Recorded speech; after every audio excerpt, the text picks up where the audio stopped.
Hi అండి, welcome back to Jessy cooking recipes. ఈరోజు మనం బొప్పాయి హల్వా చేద్దాం.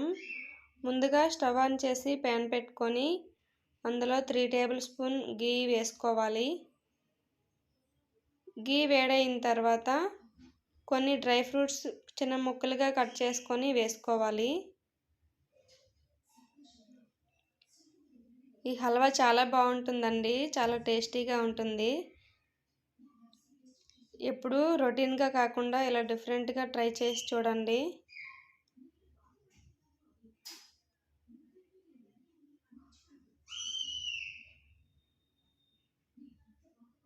ఇలా డ్రై ఫ్రూట్స్ వేగిన తర్వాత ఒక బౌల్లోకి తీసుకుందాం. తర్వాత 1 కప్ బొప్పాయి ఇలా తురిమి వేసుకోవాలి. నార్మల్ది కాకుండా హైబ్రిడ్ బొప్పాయి తీసుకొని తురిమి వేసుకోవాలండి. ఇలా మీడియం ఫ్లేమ్లోనే ఉడికించుకోవాలి. మధ్య మధ్యలో 1 స్పూన్ గీ వేసుకుంటూ కలుపుతూ ఉడికించుకోవాలి.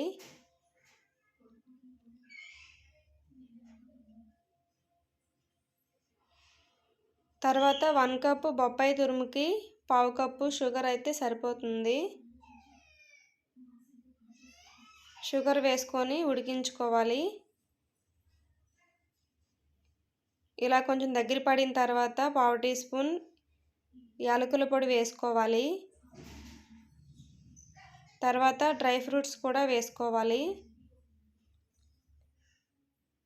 ఇలా ఒక 5 మినిట్స్ ఉడికించిన తర్వాత రెడీ అయిపోయిందండి హల్వా.